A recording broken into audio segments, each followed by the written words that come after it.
Қайырлы күн, құрметті оқырмандар. YouTube каналымда бүгін мен оқу орталық туралы айтқым келіп жатыр. Оқу орталықты қалай ашуға болады, оқу орталықты қалай жүйелейміз. Негізі оқу орталық ашуға қорқамын, қалай ашсам деген нәрсеге мен айтар едім. Ана болды, қысып атқан қазанға түсіп кет деп ше. Қызып атқан қазанға түскен адамда уже кәдімгідей мышление пайда болады. Сен бір кабинеттік оқу орталық ашып ал. Немесе оқу орталықты ашу маған қиын, прям ойбай оны партаны ақтамдан тақтан қайдан қатты ойланатын болсаңыздар, мен 2014 жылы бірінші қызымды алғаш рет босанған кезде мен кәдімгідей ағылшын оқу орталығының барып бір кабинетін алған болатын. Бірақ оған дейін мен оқу орталықтарға барып сабақ беріп көрдім. Мүмкін қорқыныш бар болатын болса, жаңа оқу орталықтарға кіріп сабақ беріп көріңіз. Ішкі аураны көріңіздер, қалай ол сабақ беріп жатыр, балалар қалай кіреді, қалай шығады, мұғаліммен, ата-анамен қалай сөйлесу керек деген сияқты.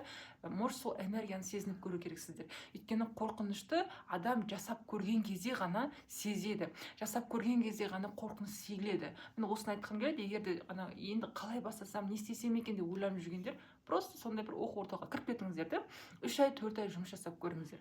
Егер қорқынышыңыз басылмай жатса, 1 жыл бойы жұмыс жасаңыздар. Жасаған кезде от душе қайта бір апай нан не істеймін, қалай сабақ берейін, маған айтыңызшы, үйретіңізші, нені жасайын деген сияқты, мына баладан қалай нәтиже шығарайын деген сияқты сұрақтарыңызды көбірек туындатып, сол оқу орталықта сіз мықты нәтиже шығаратын болсаңыз, все, қорықпай барып бір кабинеттік оқу орталық ашып кетуге болады. Бір кабинеттік оқу орталыққа мен айтамын сіздерге, 0-ден бастауға да мүмкіндік бар. Яғни жоқ, мен айлыққа жұмыс жасадым ғой, айлығым жетпеді деген сияқты этапта жүрсеңіздер, онда кәдімгі болады. Ағылшын оқу орталықтары болады, логопед центрлер болады. Вот сондай жерге барыңыз, ол жерде міндетті түрде парта тақтасымен дайын кабинеттер болады. Вот сол жерден бастап кетіңіздер. Мен өзім ең алғашқында сол оқу орталықта жұмыс жасап жүріп, сол кездегі мен нем ғой, аңқаумын ғой, барамын да жаңағы неге айтамын ғой, құрылтайшыға айтамын ғой, мен осындай оқу орталық ашқым келеді, сіз сияқты, ол қалай ашуға болады деген кезде құрылтайшы келген, ол лицензия алу керексің, сені тексеріп келеді, сенің стажың болу керек, сенің дипломың болу керек. Сол кезде мен магистратураны енді бітіріп жатқан мамамын, менде стаж жоқ қой, мен қазір тексеріп келсе мен не деп айтамын, сөйтсе оқу орталықта иттей шошқада тексермейді екен. Оқу орталық деген ол не? Оқу орталық деген ол біз как нянька есебінде тіркелеміз. Яғни қазір бала, мысалға нянькаға бала бересің ғой, келісесің. Мысалы, ол мемлекетке тіркелмейді, нянькалар мемлекеттік кәдімгідей сертификат алмайды деген сияқты. Сол себепті біз мемлекетке как нянька есебінде. Яғни кішкентай баланы көтерін жуып тамағын беріп қарадың. Дәл сол сияқты біз де мектептен шыққан баланы аламыз да, жақсылап қарап, сабағын оқытып жібереміз. Яғни біз оқу орталықтар ата-анамен келісімге отыру керек. Біз ата-анамен проблема шешетін болсақ, біз мемлекетке қарамаймыз. Бізді қай кезде тексереді? Бізде мемлекетте ақша алатын болсақ, мемлекетте қарайтын болсақ, мемлекеттік бағдарлама бойынша бірдеңе жасасақ, даму бар, не бар ғой, бағдарламалар. Сондай бағдарлама кіретін болсақ, мемлекет онда тексеріс міндетті түрде болады. Ал мынандай кішкентай ғана оқу орталықтары сізді ешкім тексеріп келу құқығы жоқ. Біз оқу орталықты ашамыз, сол ИП жаңағы ИП-ның ашпауында екі жүйесі бар. Егер ашу керексіз, егер арендаторыңыз сіздің ИП-іңізбен өз ИП-сімен байланыстырып договорға отыру керек. Сол кезде ғана ИП ашу керек болады. Ал былай бір 10 оқушыға бола ИП ашып, оның налогын төлеу тоже қажет емес. Мен өзім 2014-те оқу орталықта ең алғаш бір кабинеттік оқу орталық бастаған болатын. Кәдімгідей ағылшын оқу орталығын бір кабинетін алып, сол жерде субарендеде тұрдым. Одан кейін 1 жыл бойы ана жерде прям күшті үйрене бастадым. Бірақ бір минус бар, сразу айтайын. Ағылшын оқу орталығына кірген кезде, бәрібір сен біреудің оқу орталығында жұмыс жасап жатқан кезде кабинетке мынаны былай жасап кетіпсің, партаны былай қисайтып кетіпсің деген сияқты уже мен оқушыларым көбейіп бастады ғой. Сол кезде арендаторлар көре алмай, типа өзіміз ашайын деп жатырық деген сияқты, скоро біз өзіміз ашатын жарық, неғысы сен шығасың ау деймін деген сияқты, ол уже қызғаныштар туындай бастады. Сол кезде бір сондай бір онша емес сезімдер болып қалуы мүмкін. Ал былай біреудің партасы болғаннан кейін, біреудің оқу орталығы болғаннан кейін, мысалы терезесі қисайып қалды, терезесі ашылып қалды, оны да сенен көре салады деген сияқты да. Сол себепті біреудің бәрібір кабинеті біреудің кабинеті. Лажы болса өз кабинетіңіз, яғни кілтін ашып, бұрап ашып, ішіне кіріп, қай кезде жатасыз, қай кезде тұрасыз, қай кезде сабақ өтесіз, вот сондай өзіңіздің деңгейіңізде өзіңіздікі болу керек та. Сол себепті уақытша үйренуге 3 ай 6 ай аралығында үйренуге болады, тегін 0-ден бастауға. Яғни ешқандай вложение салмай, яғни сіздер дайын оқу орталықтан бастап кетсеңіздер болады, немесе біреудің оқу орталығына кіріп практика үйренсеңіздер болады деп айтқым келеді. Мен өзім солай жолдан өткеннен кейін қазіргі Айдын Сәрсенбекқызы болуым, яғни сондай бір кезеңдерден өттім. Яғни мынандай ғой, адамда арман бітпейді. Мен сол кезде оқу орталықта отқан кезде құдай ма бір өзімнің кабинетім болса екен, бір кабинетте бір сабақ беріп отырсам екен деп армандайтынмын да. Енді сол бір кабинеттік оқу орталыққа көшкен кезде мә өзімнің зданиям болса ғой, шіркін ай, өзімнің зданиямда келіп сабақ өтіп кілтті ашып кірдім, таңғы сағат 5-тен кірдім деген сияқты. Мысалы анау кісілерді күтесің, таңғы 5-тен кіре алмайсың, сағат 10-да ол кісілер ашса 10-да барасың деген сияқты да. Ал мына жақта сен өзіңнің кабинетің болғаннан кейін өзің қалаған уақытта түнгі сағат 11-12 дейін отыруға мүмкіндік бар деген сияқты ғой. Сол себепті возможность өте көп, яғни бір кабинеттік оқу орталығын ашқан кезде. Енді қараңыздар, бір кабинеттік оқу орталығы ашқан кездегі немесе біреудің оқу орталығында отырғанның айырмашылығы қандай? Егер сіз біреудің оқу орталығында отыратын болсаңыз, сіздің мышлениеңіз қандай болады? Так, мына төлеп жатырмын, болды деген жауапкершілік сізге қатты келе бермейді.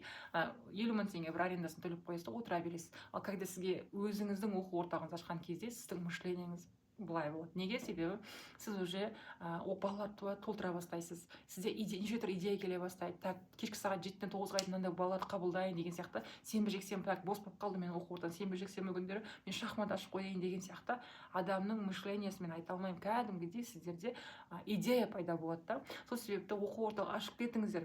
Мына қайнап жатқан қазанға түсіп кетіңіздер дейтінім сол. Яғни ашқан кезде адамның идеясы, сіз уже тиктокта Қайрат Нұртастың өмірін қарамайсыз. Сіз уже тиктоктарда немесе жаңағы инстаграмда біреудің өміріне қарап мына күшті болып отыр деп демейсіз. Сіз уже инстаграмда қалай оқу орталық ашып жатыр, Америка қалай дамып жатыр деген сияқты уже мышленияда инстаграмды сауатты түрде қарайтын боласыздар. Міне осындай деңгейді Алла тағала жайлап сені итере бастайды. И содан мен өзім жаңағы 6 кабинеттік оқу орталық аштым. Мен басында өзім орыс тілінен, ағылшыннан, математикадан, жаңағы диктанты бәрінен өзім бере беретінмін. Өйткені саған не выгодно 20 оқушы и мұғалім алуға. И содан менде бала көбейе бастады. Нәтиже шыққаннан кейін міндетті түрде ата-ана бірінен бір есіп келе береді. Ол кезде 2016 жылдар бұндай оқу орталық қатты сұраныста емес. Ол кезде балалар сау ғой, телефон қатты шықпаған заман. 2000 бізде 20-сынан кейін ғой ерекше балалар көбейгені. Бірақ 2016-17-те баланы дедің, қағып алады да кетіп қалады. Балалар тез үйреніп кететін да. И содан мынау берігдегі балаларды қазір оқыту қиындау болып жатыр. Өйткені карантиннің балалары. 2020-да қалай карантин болды, бәріміз қалай соткаға отырдық. 2016 жылғы туылған балалардан бастап 2015 деп айта берейінші, 15-тен туылған балалардың бәрі қазір телефонға тәуелді болғаннан кейін өкінішке орай балаларды оқыту қазір қиын болып жатыр. Ал ол кездері сен баланы 2 ай оқытасың, 2 айдан кейін фук шығып келеді, келе береді. Ол кезде менің оқытуым 500 теңге, айына 5000 теңге алатын бір баладан. Енді қазір 10 есе одан да өсті деп айта аламын. Сол себепті сіздерге де кішкентайдан бастап көріңіздерші деп айтқым келеді. Яғни қорқып отыра бергеннің пайда жоқ. Ертең жасың қалай 60-ға келген білмей қаласың. Мен өзім 23 жасымнан бастап осы кәсіпке кірдім. 25 жасымда оқу орталығымды аштым. 27 жасымда уже үлкен здание аштым. 2 этажды, үсті би танцы не болатын. Астыңғы этажы білім оқу орталығы. Білім тек қана математика, жылдам оқу деп бөліп тастадым. Сол кезде менде универден келіп ағайлар сабақ беретін. Прям мен НТ-ға да дайындайтын, нишқа да дайындайтын балаларды. Одан бөлек орыс тілі мұғалім шақыратын, ағылшын мұғалімдерін бәрін командада басқарып 2019 жылдары осындай күшті аштым. 2020-да бірақ өкінішке жабылып қалды. Енді күшті жүргізіп жаттым, прям барлық пәнді игеріп жатқаннан кейін карантин басталып кетті да. Енді не істеймін, мен күшті едім, қап деп өкініп жылап. Ол кезде машина алған сәтім, өзім алғаш рет өсіп, сосын Турцияға шығамын деп отқан кезде бәрі карантин болып жабылып қалды. Сонымен үйде отырып алып, ақша табып, қалай ақша табамын деген сияқты. Сен ақша тауып үйреніп қалғансың, сен уже андай, білмеймін, отыра алмайсың. Сен уже табыс тауып қалғаннан кейін, сен бір орында карантин бітсін деп отыра алмайсың. Өйткені инстаграм көрген кезде барлығы карантин уақытысында қалай табыс табуға болады деген сияқты жарнамалар шыға бастады. Сонымен маркетингті үйрене бастадым. Сол кезде балаларды 500 теңгеден 300 теңгеден марафон жасадым. Оқу орталықта қалай өтетін соларға солай өте бастадым.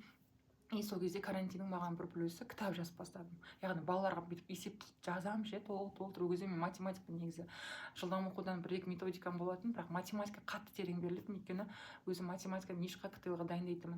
И содан отырып алдым да, ана балалар тапсырманы жазып жіберемін, ана балалар шығарады, одан кейін келесін құрастырамын, келесін жіберемін. И сөйтіп жатқан кезде ана парақтар уже кітап болып жазыла бастады. Яғни мен де бір аспаннан салбырап түскен жоқпын. Яғни практикамен жай жасау арқылы қазір Айдан Сәрсенбек қызы болдым. Бірақ бүйтіп ойлаймын да, 2017-16 жылдары мен Ахметбек Нұрсұлу ағайдың курсын оқыған кезде Алаш деп айтатын ол, сол кезде мен Алашты зерттей бастадым. Сол кезде Алаштарда неге осы кісілер кәдімгідей күшті тұлға, кітап жазған, неге осы кісілер сияқты қалай болуға болады деген сияқты 5 жыл мен ойланып жүрдім ше. Қалай олар тұлға болды, біз үшін әлі күнге ұмытылмайтын кісілер. бұл кісілер сияқты мен болғым келеді, ол үшін не істеуім керек деген сияқты сұрақ миымда жүретін да. Сөйтсем, мен қазір 100 кітаптың авторымын. Ал сол кітаптарды Алла тағала сенің ниетіңе қарай береді екен да. И содан қазір методика, мен өзімнің авторлық кітаптарымен балаларды оқытып бастадым. Одан мұғалімдер сұрап бастады, бөлішші деген сияқты. Сол кісілерге ұсынамын деп қазір Қазақстан бойынша уже мұғалімдер оқытамын. Қараңыздар, қандай лестница саты. Бірақ мен айтпаймын бәрі идеален болды деп. Оның арасында ажырасу сәттері, отбасылық түсінбеу, қайта қосылу, қайта ажырасу, көшіп кету басқа қалаларға да, мысалы Астанаға көшіп кеттім, одан Алматы деп өстіп жүріп әйтеуір орнықтым. Бірақ Алла тағала өзі орныңды береді да. Миссияның, сен қай миссиямен өмірге келдің, сол миссия бойынша сен орындамасаң бәрібір Алла тағала өйтіп сценарий алып келеді екен да. Сол себепті кім оқу орталығы ашқысы келеді, ойланып жүріп бастаңыздар дегім келеді. Мен өзім бұл жетістікке бүйтіп қарап тұрсам, 9 жылдың ішінде, яғни 2013-14 жылдан оқу орталық ашып бастадым ғой. Сонда небәрі биыл 2026, 11-12 жылдың ішінде мен өзімнің деңгейімді отырдым. Сол себепті уақыт өте береді. Сіз жасаған сайын керісінше практика жинау арқылы сіздің самооценкаңыз да өсе бастайды. Сіз жасаған сайын сізде сенімділік пайда болады, и сіз жасаған сайын қорқыныш артта қала береді. И менде дисциплина деген нәрсе бар. Мен өзімді өте қатты дисциплинаға отырғызамын. Таңғы 5-тен бастап фитнеске барамын. Денсаулық, оның барлығы сізде ол ақша болған кезде сіз өзіңіз күте бастайсыз. Ақша болған сайын сіз өзіңіздің сау жағыңызда, яғни білім алған сайын, көзіңіз ашылған сайын сіз басқа ортаға түсе бастайсыз. Қазір мен мысалға частный мектептердің директорларымен араласамын деген сияқты. Ал осыдан 10 жыл бұрын айдана қандай еді? Мектепте 35 мың теңге айлық алатын, қорқақ айдана болатын. Ал қазір айдананың деңгейі қандай? Бұның барлығы жасау арқылы, практика арқылы рет-ретімен келеді екен. Соған сеніңіздер деп айтқым келеді. Оқу орталығы ашыңыздар. Ашқан кезде адамның мышлениесі өседі, адам білімге ізденеді. Ашқаннан кейін сен оны ары қарай жүргізу үшін сен білім ізденесің. Іздеудің арқасында сен тұлға болып қалыптасады екенсің. Сол себепті дамыңыздар, өсіңіздер. Менің парақшама тіркеліп алыңыздар. Мен бұдан да көп ақпараттарымды бөліскім келді. Осы YouTube арнамда көп мұғалімдерге оқу орталықтарын ашып, мынау Қазақстанда білімді саналы ұрпақтар көбейсе деген ниетте осы YouTube каналымды жүргізіп жатырмын. Қолдап қойыңыздар, міндетті түрде комментарий жазыңыздар. Мүмкін менің курсыма сіздерге тегін бір жеңілдіктерде болып қалуы мүмкін.